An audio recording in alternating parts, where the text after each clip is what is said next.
All right, we're live on YouTube. What's up? What's happening? Welcome to another episode of the Meathead on the Mic podcast. It's your boy, feeling a little bit cold, so I got my sweater on today.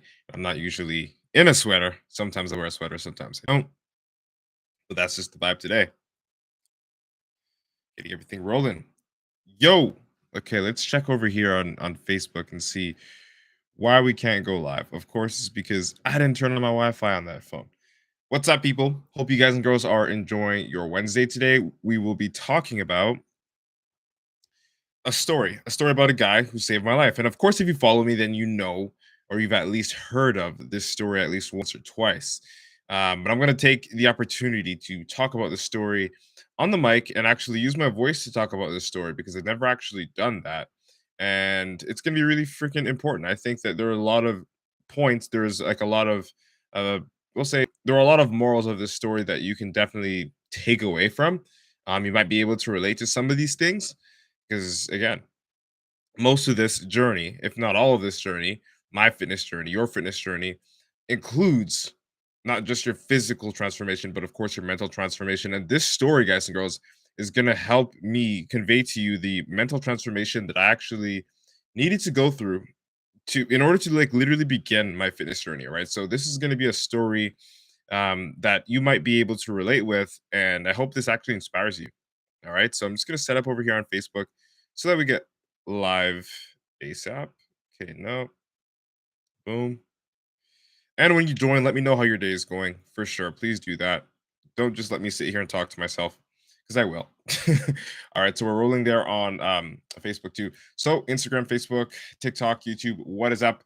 We're gonna be talking about another episode today about the guy who saved my life.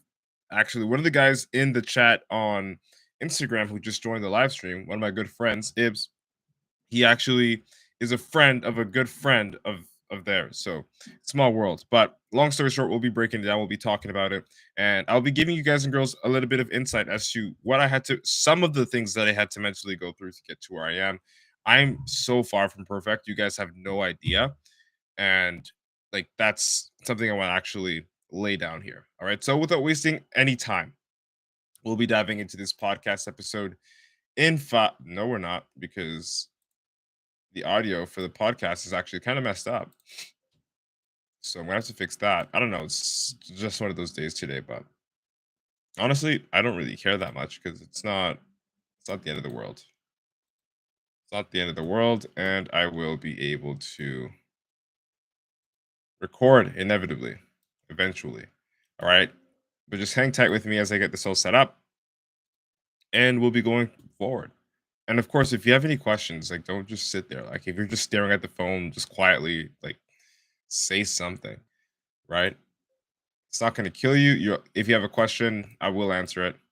And if I'm going through the live stream or the podcast and you have a question, don't be afraid to ask it, right?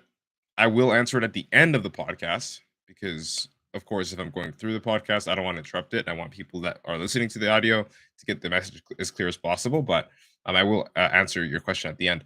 All right, let's see if this is going to work. Cool. All right. So we'll be dropping into this podcast recording in 5. Hey, Sammy, 2, 4, 3, 2, and 1. Yo, what's good, Meatheads? Hope you're having an amazing day. Welcome to another episode of the Meathead on the Mic podcast. It's your returning champion, Matt Butale, IFBB Pro, coming at you with another topic. And today I'll be sharing a throwback story. All right. So don't forget to screenshot and share this podcast to your IG story to show support. It would really, really go a long way. I would really appreciate it. Also, we're at episode number 96, and on episode number 100, I will be giving away $100 US dollars to the person that shares this out the most and DMs me the most and lets me know that they got the most value from the Meathead on the Mic podcast. Again, that's 100 for 100. It's the very least I could do. It's like the first giveaway that I've done on this podcast since I rebranded back in February. But again, thank you so much for the love and support. I want to give back to you guys and girls. So that's it. That's all. I want to let you know that. All right. So if you're watching this on YouTube, hit the sub. You already know. Show me some love on YouTube. And we're going to dive into this one. My intention today, guys and girls, is to let you know how far from perfect I actually am when it comes to the mental transformation that I've had to endure to become the person that I am becoming, because I'm not a finished product, right? I'm nowhere near a finished product. And I think that's a mistake that most of us make when we go on social media. We look at the people and we're like, oh, this person's jacked, or this person's got a fuckload of money. This person drives a Lambo. This person does this or that thing or whatever it is. And that, like, essentially throws people off and makes them assume that, because it looks a certain way, this is how it must be. And I'm one of the people that will stand up. I mean, I'm not the only person. I know that for a fact. I'm one of the people that will stand up and just say, like, no, that's not the way it is. Of course, some people are aware, some people know that this is not the way, or at least not the reality, and they speak out on it. So I'm gonna take the mic today, basically take the opportunity, take the chance to tell you guys and girls sort of about my roots and how I got to where I am mentally. And you guys and girls may be able to relate if you had somewhat of a difficult upbringing. So, again, feel free to connect wherever you do, connect the dots wherever it fits. But my main intention today, guys and girls, is to just open up, be a little bit more vulnerable, and let you see a little bit, you know, not even just who this IFBB Pro is, but who Matt actually is, who, like, this kid actually is. Because sometimes I actually look at myself like a kid. I make stupid mistakes like a kid still. Um, and we can get into that later on, right? But there is a lot on my heart. There is a lot on my chest. And I want to just get it out in this podcast. All right. So I used to fight tears, man. Like, I used to fight tears talking to this guy who I'm going to be talking about. Of course, the title of today's episode is This Guy Saved My Life. So I used to fight tears talking to this guy. All right. Like, if you've been following me for a while on social media, you know that I wasn't the best kid in high school, right? And you might be able to relate to that. You might have been, the kid who skipped class, or the kid who smoked weed, or the kid who started fights, or the kid who was always getting suspended. Like, you might have been that kid too, right? I wasn't the best kid in high school. When I showed up, I was pretty fucking I was a good kid. You know what I mean? When I went to class, and I always took classes that challenged me. Um I intellectually speaking, like when it comes to academics, I always had, like, I had a proclivity to want to actually learn more than I was capable of, or than I thought that I was capable of learning. So that was always one thing. But then, for the most part, I won't lie to you, I wasn't really like the best kid in high school. Like, that's just true. I'd often argue with teachers. I'd often get in fights. I'd skip class, the whole fucking nine. Right? Most of my teachers didn't like me, and to be honest, if I could have failed lunch, I would have failed lunch. Like, that's just a fact. And although I was a great athlete at school because I was a freestyle wrestler, I was playing football, whatever, whatever. I was that guy. It was kind of cool. I would play football, do my wrestling, perform well in sports, and people would sort of respect me with that, right? So just give me a second here. I got a couple douchebags outside my window making noise. Okay, there we go. Gonna mark down that time so I know to edit that out. But yeah, guys and girls, that was pretty much it, right? Like, I was a great athlete, and when it got down to it, that's the only thing I really cared about in school. And pretty much in my life, generally speaking. Like, I only really cared about what was going on the field for football. I only really cared what was going on in the squared circle for wrestling. I only ever really spent time, or at least tried to spend the most time, with people that resonated with the way that I spended my time and I enjoyed spending my time, which was either in the gym, on the football field, or literally in the squared circle on the wrestling mats. And outside of that, I was doing this shit that was getting me in trouble. So I always prefer to just be doing something active because it was always better than just fucking getting in trouble. Right. So, and like, although I was a great athlete, although I was an intelligent student when I showed up to class, I was a temperamental grenade, like, just straight up. I was a ticking time bomb, right? And that all changed one day when I decided to overstay. It was phys ed class. I was in gym class, whatever, and I was in the weight room, right? And one of the teachers let me do my own split, train my own style, essentially, in gym or phys ed, because he knew that I had a goal body in mind, and that, you know, the split that I was following was intentional. Like, they were pretty laxed. Any of the teachers, or I'd say my supervisors, on that school property, that were related to anything, or I would say related to gym, or related to football, related to wrestling, any of those three, were pretty lenient or laid back with me. They didn't really see the bad in me. And I never really actually lashed out to them because there was never ever a reason. There was never ever a reason to to lash out to them, and they never gave me one. Plus, again, as I said, the gym, the football field, the wrestling mat, those places were like sacred to me. I would go there to escape. So I would always be in a great mood or in a better mood getting to that place, right? So um one day I was training chest and I didn't actually get enough time. I didn't have enough time to complete my workout. I think we were doing like, if you guys and girls remember the beep test in high school. So we were doing something like that. We had some like, it was curriculum based. So I couldn't spend the entire time in the weight room just lifting weights. We had to spend maybe 15 or 20 minutes, I don't remember, doing the curriculum based tests. And then we would get the free time to do whatever we wanted. Everyone else would go play dodgeball and I would just leave and go lock myself in the gym, right? So I didn't have enough time to actually complete my chest workout at the time. So I decided to spend the rest of my lunch completing that workout. And I remember this like yesterday. At that time, there was another class in the weight room because my lunchtime was somebody else's gym class. There was two lunch periods and they would rotate, whatever. It's not too complicated. Let's not get into it. So I was training during my lunch and it was another class's time to use the weight room, right? In fact, it was this guy, this teacher, this gangster, and his name was Mr. G, right? It was his class, right? But he didn't mind that I was training in his class, even though I was on lunch. As a matter of fact, he used to use me as an example and hype me up in front of his students, and that would make me feel good. I won't even lie. Thanks for that. You know what I mean? But I remember that day, and once his class essentially headed to the gymnasium for their free time so they could go, play what was it, dodgeball or whatever games that they would play. They left the weight room.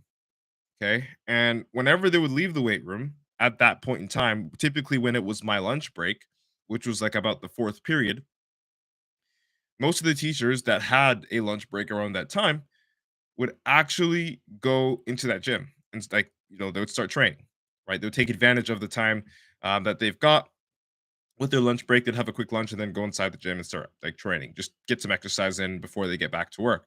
And one of those teachers was actually Mr. G, right? And by the time the teachers already, started to get into the gym and all that stuff, lunch was pretty much almost over. Maybe there was 15 minutes, 20 minutes left, and I was long done my workout. Like I was completed my chest workout, but I didn't leave the gym because I knew that the teachers were going to be coming in afterwards, and I like to socialize with the teachers that would exercise. And none of them actually taught me any classes, which is just like probably why I never argued with them.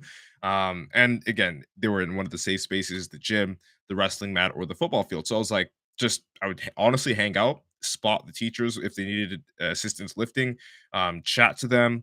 We'd have back and forth banter. It's literally like the gym nowadays. If you go to the gym now with your boys and you shoot the shit and you laugh around or you talk about controversial, interesting topics, like a regular gym visit. And that's how I felt around these teachers that were at least 10 years my senior, right? And they made me feel like I belonged.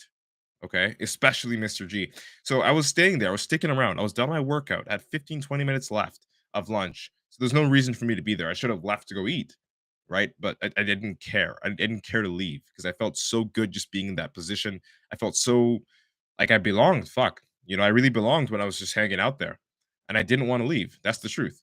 And I felt my best listening to music, loud fucking music, and getting a wicked pump.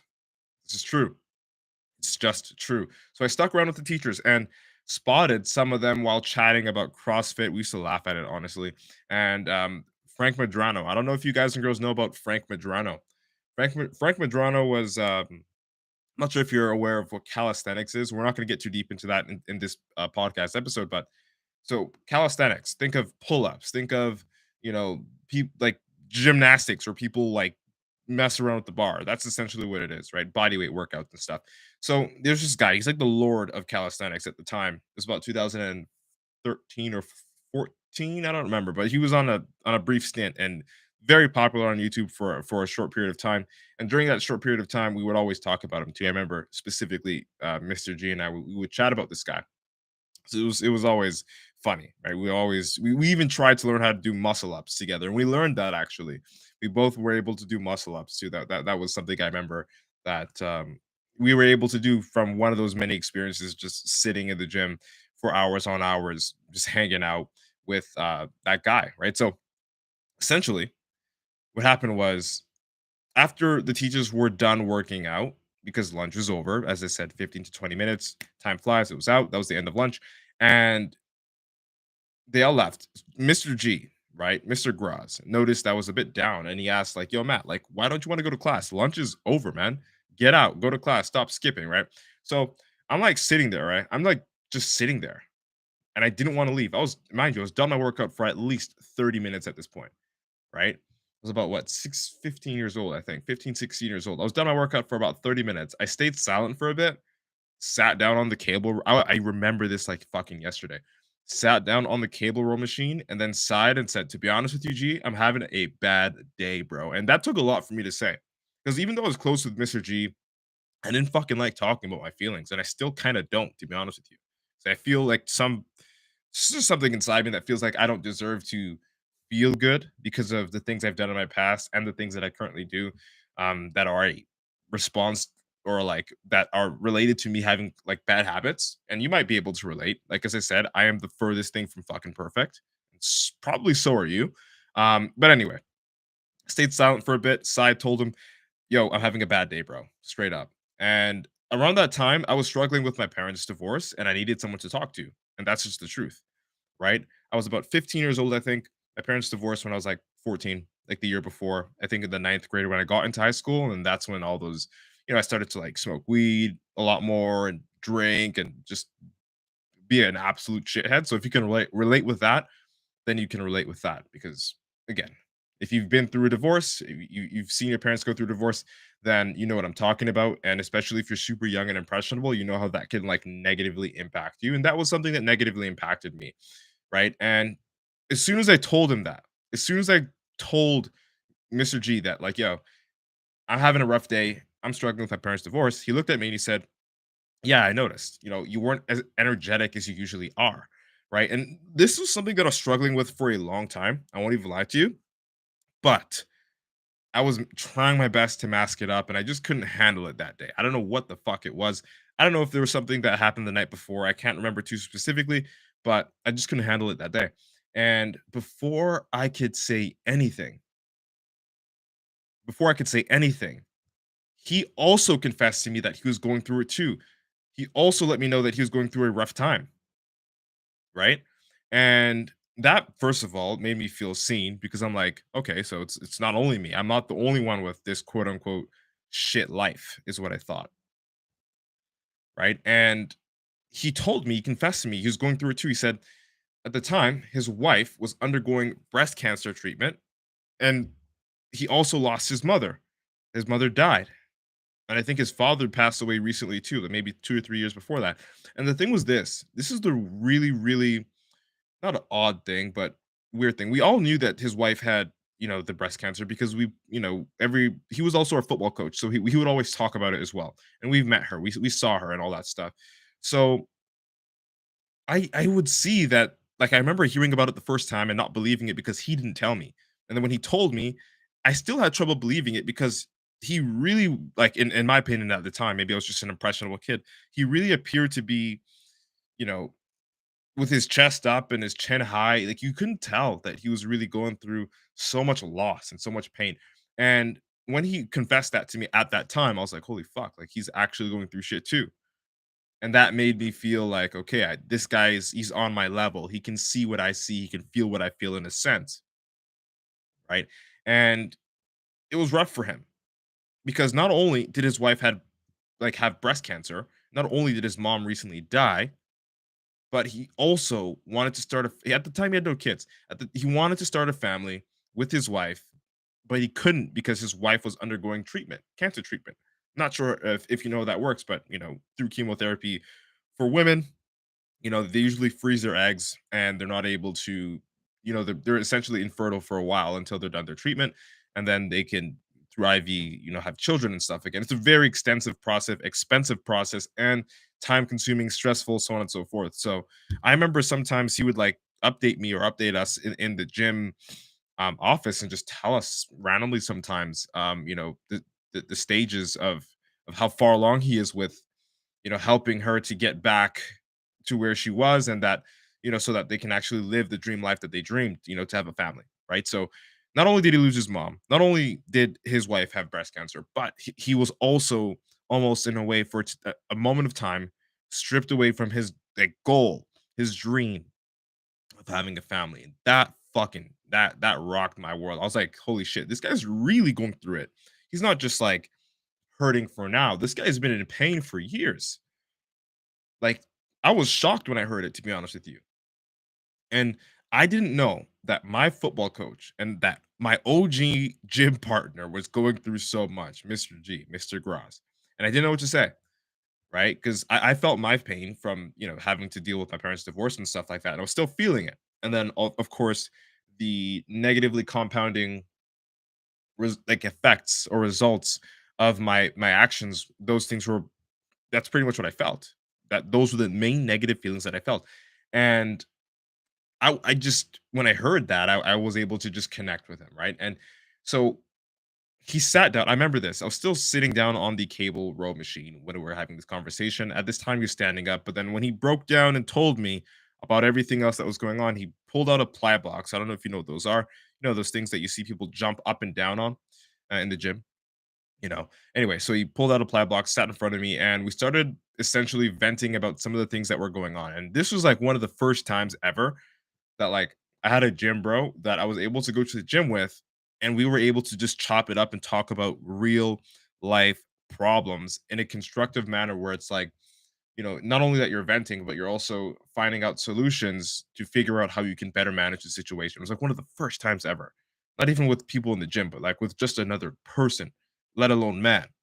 Right. And I was 15. So this really, really was like impactful for me at the time. Really fucking saved my life. Right. He gave me essentially meaningful advice that I'll never forget to this day. And I'm not going to break down all the things that he said because most of these things are actually fucking way too personal.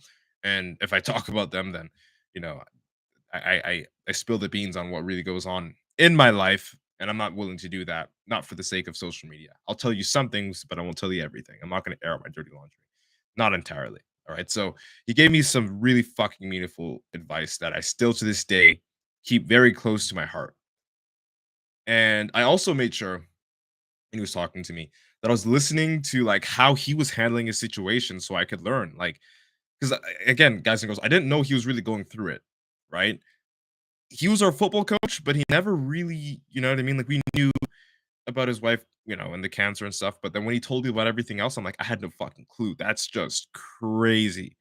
And he was always so cheerful, chin up, chest high, jack motherfucker, looking good, bro. You know what I mean? He always looked good. He's the most jack gym teacher in the entire school, about 6'2". You wouldn't think anything's wrong with him. You wouldn't, And I wanted to learn how to be more like that. I really wanted to learn how to be, in a sense, more resilient and not really show or wear my negative emotions on my face, right? Because I thought that was really important. That was really valuable. Him just being able to open up to me, letting me know that all those things are going on in his life and that he's still, in a way, able to hold his composure. I said, I want some of that. I want to learn how to actually do that.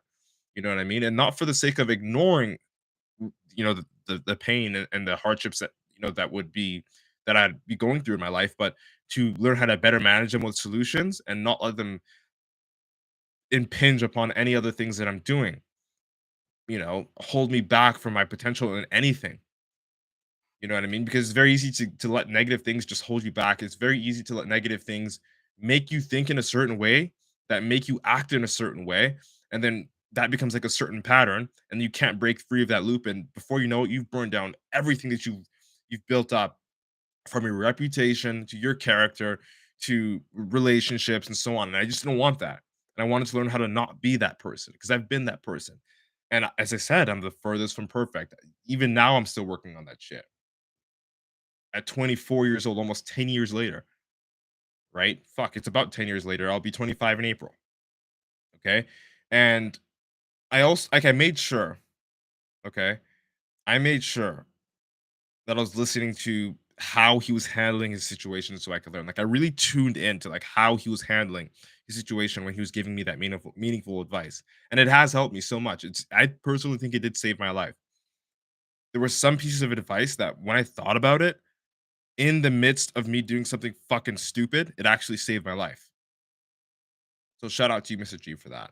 And I really want to be like learn how to be more like that. I really wanted to learn how to be like literally more resilient and have my head high, my chest up, while also in a responsible way handling the problems that life will inevitably throw at you.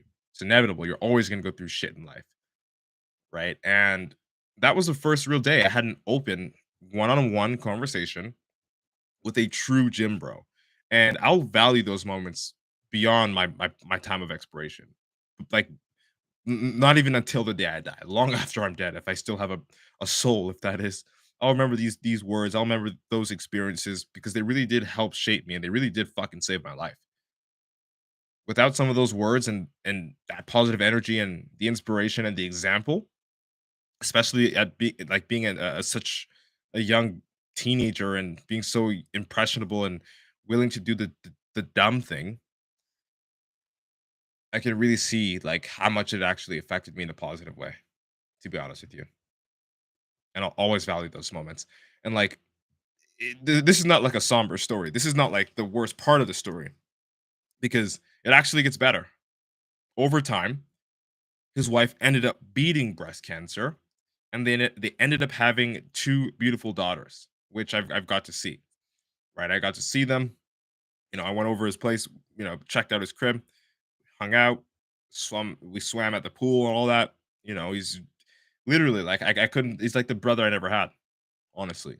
And it was super sweet to find out when his wife, and him did have the children because he named one of his daughters after his mother who passed away. And out of respect, I'm not going to speak of her name and not even his full name because I don't want people like going into his shit, prying into it. But if you go on my social media, you'll see it. He's pretty connected. He's vocal. He's not a super private guy. His daughters actually have a YouTube channel.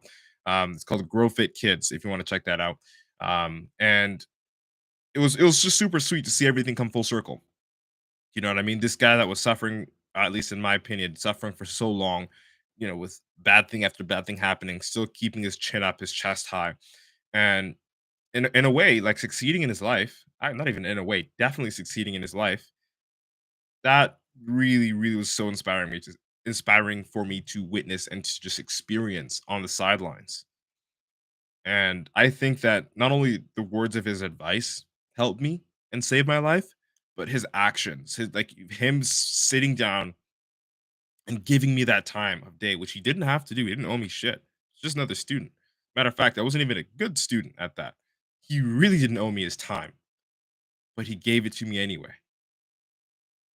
And that's just so like that's like that those interactions, like I want to replicate that as many times as possible with anybody listening to this, watching this, or anything like that. Anybody that engages with my content. Because I understand the value and the power of that. Like that literally saved my life and continues to save my life occasion after occasion. Like that's one of the reasons why I'm here on earth for sure. Definitely one of them is to tell you guys and girls how to get jacked. You know what I mean? But the other one is actually to, in my opinion, help you guys understand that the deep shit that you go through right now or that you've gone through in your life that is causing you to continuously make fucking mistakes isn't permanent. And you're not alone. You're not the only one that actually goes through that. Other people have a quote unquote shit life too that they overcome. And it's not like we don't know this. It's not like we're naive to this. Like we know this already, but to actually be able to connect with somebody and have that person literally bring out the best in you by example and just by giving you the attention that you need in order to focus on the bad things that are going on, I think is super fucking valuable. And I'll continue to do that alongside giving you guys and girls value when it comes to nutrition, when it comes to training advice, tips, hacks, whatever the fuck it is, because I understand the value of that mental edge. It literally changed my life, and it continues to. And as I said, some of those pieces of advice are I'm choking up here. They stick with me today, to this day. Like, and if I can have that impact on one of you guys and girls, I know I'm doing the right thing. Not even for the sake of me feeling like I'm doing the right thing, but just knowing that when I'm dead, it's cool. Like I did the right thing. Because I know, or at least I feel, and you might feel this way too, that throughout my life, throughout your life, you've done so many things so fucking wrong. Like you've done so many things just wrong. You've burned bridges when you didn't mean it. You've stabbed people in the back and you didn't want to. You've sullied your character and your reputation all out of, you know, what? Like you're retaliating in a way that you would normally retaliate if you were like in pain, like the younger version of yourself. Like you haven't healed completely. And not to say that there is such thing as that healing completely, but you haven't even developed or we'll say evolved past that point. And that's what's causing you to make these mistakes that you know you don't want to fucking make, but that you just can't stop making. You know what I mean? Do you know what I mean? Does that make sense? But again, I wanted to finish this off on a good note. I wanted to let you guys and girls know that no, his wife didn't succumb to cancer. She beat cancer. She was able to have the children, and she named one of the children after Mr. G's late mother, which I just thought was so fucking sick. It was like the end of a great movie, right? And honestly, we both watch each other's life come full circle, right? And well, I'll say for me at least semi-circle because I still haven't really achieved half of the shit that I wanted to. Maybe some of the big things, when it comes to like my hobbies, like competing. But the other really, really big things, I still got the other half of the circle to complete. Right. And I'm so glad everything worked out in the end for them and that everything continues to work out for me. And this basically, when I talked about this story, I posted a picture. And that picture was with me and him back in 2017 when I went to go visit him in the weight room, the same weight room that we train at, the same weight room that we had this conversation at, the same weight room that we learned how to do muscle ups and laugh at Frank Madrano and all that stuff. CrossFit, the same weight room. We went back there and we posed a little bit. And at the time, I think I was doing my first bodybuilding competition.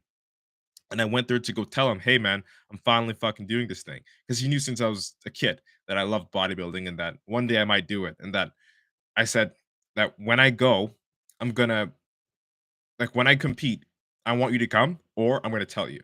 And I think it was a month after my first show or something like that. Before or after my first show. Something I think it was a month after my very first show that I did win.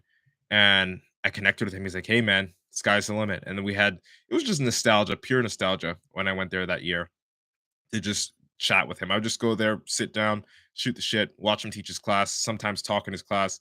And I just couldn't tell you. Like that guy saved my life. His words, his actions, that dude helped me a lot, more than I think he even knows. He knows he helped me, but I don't think like I will never stop telling this story. I don't think he'll understand that because it's so important to me. And hopefully to you guys and girls listening to this story, because I know you guys and girls can relate to having that perspective of yourself where you think you're not worthy of shit because of the times you've made X amount of mistakes. You don't deserve to have a break in life because whatever reason, maybe it's subconscious, maybe it's only like strictly psychological, whatever the reason is. There are some people out there that think the way that I do, or that at least have had the proclivity to think negatively sometimes. And I think that it's super important for me, somebody on social media who people might think, just is jacked, goes to the gym, eats whenever he wants, trains whenever he wants, makes money online as a business, as an entrepreneur, can also go through fucking shit too. Not even can go through shit, is going through shit, will get over shit, and will go through shit again. Like we are human beings. And going through shit is inevitable. It's just the rule. It's the way of life, right? It's just and your friends will go through shit. Your parents have gone through shit, right? Everybody don't give a fuck if you're the policeman, if you're a judge, if you like everyone's gonna go through something. And everyone has that negative belief within themselves about themselves based off of their past and their habits that allow them to almost keep themselves repressed. So think about that. Take that in. Right. I'll never, ever, ever, ever forget the conversation I had with Mr. G. That dude saved my life. And I'll never, ever, ever, ever stop talking about this because of how much it changed my life, and hopefully because it might change that one person the way that Mr. G changed me. And if you're listening to this, Mr. G, Mr. Graz, I just want to say thank you. You helped me pave the way, and I couldn't have come this far without you and the many others in my life. I'm extremely fucking grateful. Thank you. That's it. That's all. If you like this episode, share it out with a friend. I hope I was able to deliver a valuable experience to you guys and girls today. Thank you so much for your precious time and attention. Also, I want to let you know if you want to lose 20 to 25 pounds and become a part of the Natural Nomad Academy and join the private Meathead locker room community, feel free to DM me and I'll see if you'd be a good fit. All right. Don't forget to screenshot and share this podcast out to your IG story. Again, we are at episode number 96. And on episode number 100, we'll be giving away $100 US to the person that shares and DMs me the most based on the value that they get from the Meathead of the Mic podcast. Let's embrace your inner meathead together. All right. It's been nice chatting.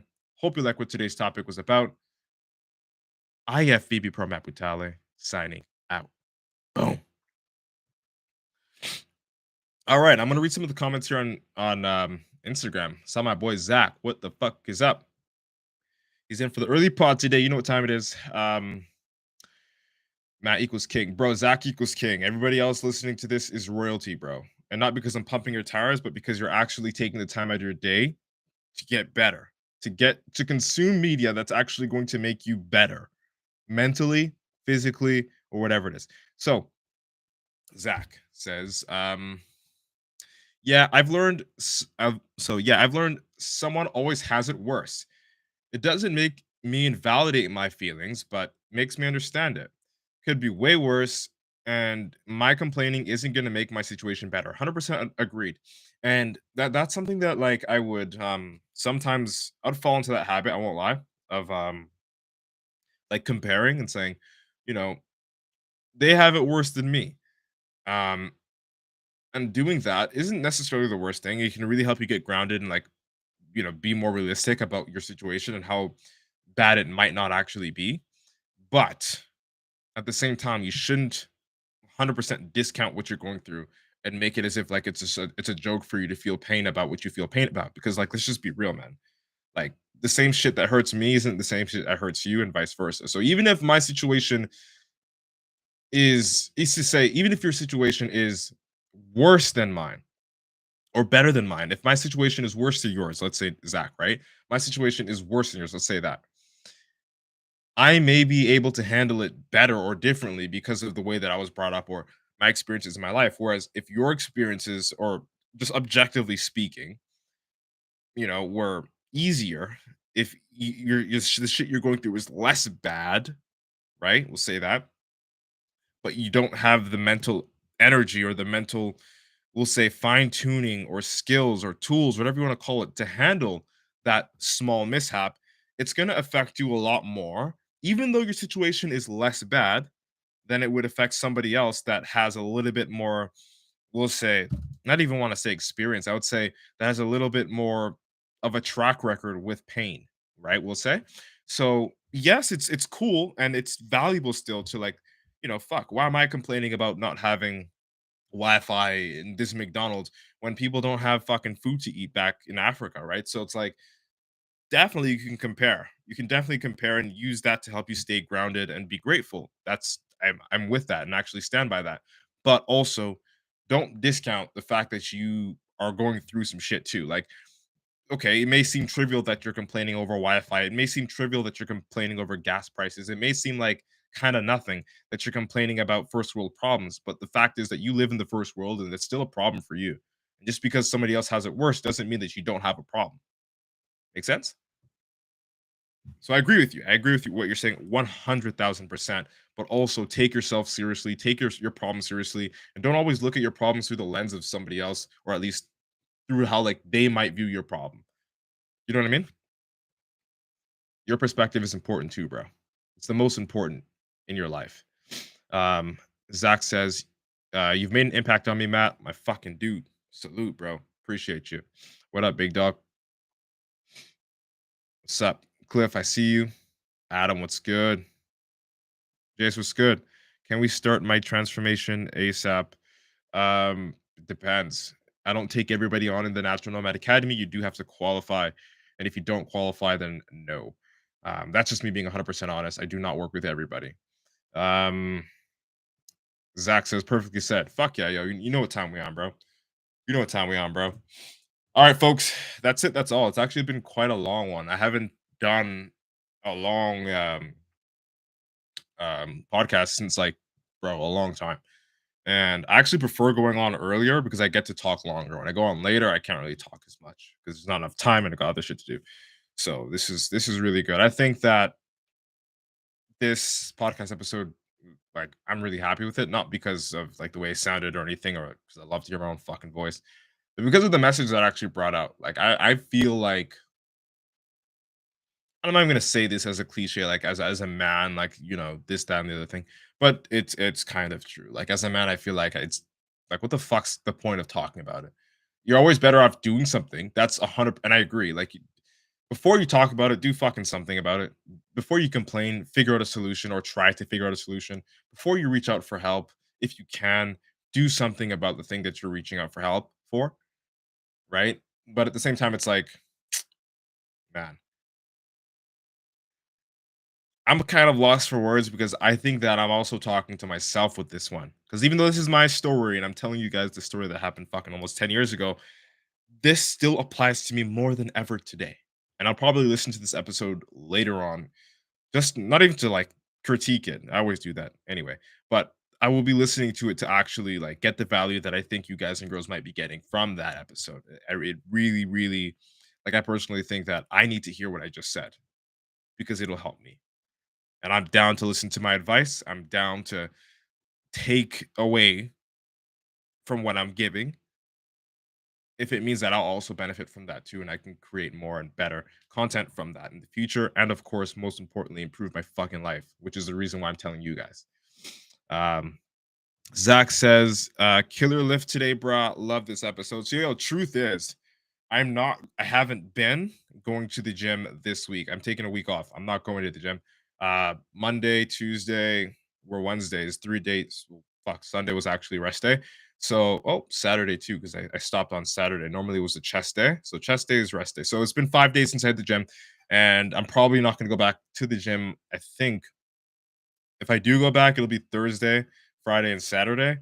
But I don't even think I'll be doing that. And that's mainly because, you know what? Fuck. I'm just gonna sit here and talk a little bit longer just to explain.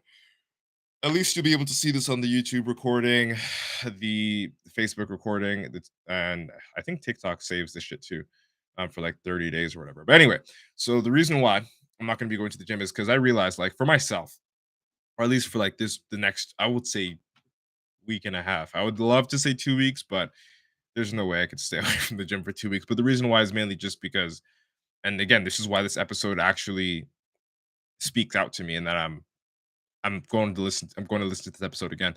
It's because in I'm not a I'm not I don't like to think that I'm like much of a all or nothing type of person, but like I'm kind of an all or nothing type of person, if you know what I mean. With bodybuilding, man, I'm so obsessed with it, like that.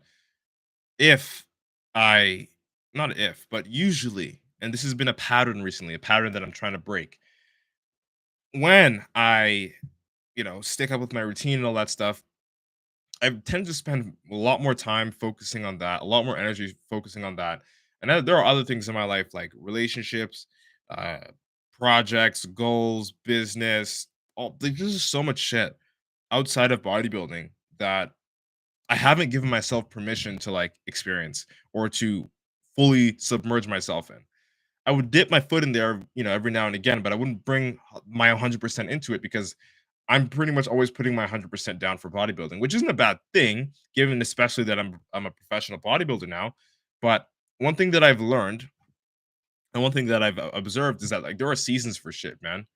Like there's going to be literally an on season and an off season, right? A season where I'm fucking just it's bodybuilding right now, tomorrow, yesterday, and for until I'm done the show, right? And then after that, I have to learn how to turn off that switch, actually fucking live my life. Like I realized like I let my life revolve too much around bodybuilding, and it's not a bad thing, as I said, but it's like, and I'm not gonna talk about balance here too, right? But it's like I definitely need to learn how to turn off that switch for sure, because I'm holding myself back in more ways than I can count.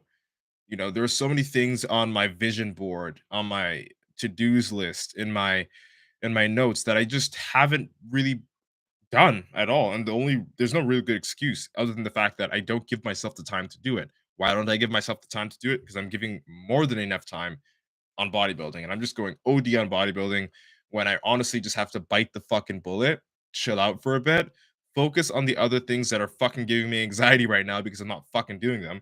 And then once that's done, sort of integrate into an off season and I don't want to say balance, but control the way that I spend my time with bodybuilding and with work and relationships and things like that. But again, guys and girls, as I said earlier on, there are seasons. Okay, there's seasons where I'm gonna have to focus on relationships more. There's seasons where I'm gonna have to focus on family more. There's gonna be seasons where I have to focus on finances more, business more. And there's also seasons where I'm gonna have to focus on bodybuilding more. And the seasons where I focus on bodybuilding can't be 25/8 366 all the time if I want to be successful in this life and have people that I love in my life, in like actually be there, right? So the whole thing with that is simply just turning on that switch when it's time to get ready for a show, essentially. So when I'm gonna do an off season, turn on that switch and just stay on, stay as sharp as possible. Do the prep. Once the prep's done, show's over, fuck off, go straight vacation, and just spend time, building relationships with family, friends, new people. Then after that, get right back into the grind mode for work, and then impacting you guys and girls. And what that looks like for me is training about 3 days a week. Normally, I train 6 days a week. Normally, and in the peak of prep, I train 7 days a week. So I really, really love the gym. And on top of that, I would do 1 hour cardio at home, fasted. Um, it's easy for me to train 3 to 5 hours a day, including sauna and posing time and shit. Very easy for me to do that. And 5 hours in a day, like think of it. Day's 24 hours. Add an hour onto five, that's 6 hours. That's 25% of your day. For me at least. For like 6 days a week. So I gotta learn how to like do that less and do the other more important things more when they're more important. And then when it's less important, flip it the other way around. And it's not necessarily balanced because you're always going all the way out in one sort of direction, but you control when you go all the way so that you never really fall off track, if that makes sense. Zach says, "Facts, bro. That's why the first couple weeks after surgery, I was lost and didn't know what to do because my life revolves around the gym." And bro, dude, that's what I'm saying. Like, I'm grateful and I'm extremely happy that I have the ability, not even just mental strength, but like I have like I'm cool with not going to the gym. Like the only time I'd really ache is when I think about it. When I don't go to the gym or when I'm at the gym and then I think about not going for the next week and I'm like, this is what I have to do. This is what my schedule needs to be like. And this is my last gym visit until my schedule is like this, right? That's the only time I really feel it. But when I get home, it's like, okay, my anxiety is building up. What should I do? And then it's like, okay, I'm going to do everything else that I said I was going to do in my schedule, which is, you know, do this project, build this thing, help this person, or whatever it was that I said I was going to dedicate most of my time to outside of bodybuilding. I'll focus on that. My anxiety will go down. I won't be as distracted. I won't be like, you know, fucking lost, is mentally, metaphorically speak, not even metaphorically speaking. I won't be lost because I'll be finding myself in the work that I'm actually doing, or at least in the commitment that I made when I initially changed that schedule. Right. So I think that's something that would be valuable to Zach, you know, figuring out things in your life outside of not only just give you life, but make you productive, gives you life, makes you productive, makes you feel good, and gives you some sort of reward. Because when you go to the gym, the reward is the pump, you sweat good, and this and all that. Do something that's going to give you a reward, and it could be a hobby. Like I wouldn't recommend it, but video games, could be that outside of the gym. But then, what are you going to do? Spend your whole fucking time not training, playing video games? I don't think so. Right? Really look for some meaningful things. Develop some relationships. Go to other places.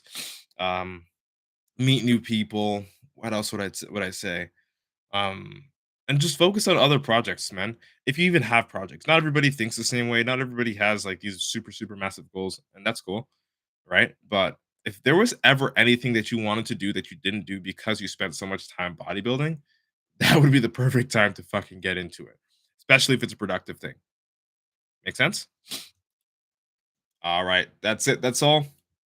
We're at 50 minutes here. I'm super ending this because I got it. I'm just gonna decide to spend the rest of like the next 4 hours building out a couple of units for my clients in the Natural Nomad Academy, and that's sort of like a secret, but it's mostly what I'm focusing my energy on right now. So Zach knows now. Um, but that's it. That's all.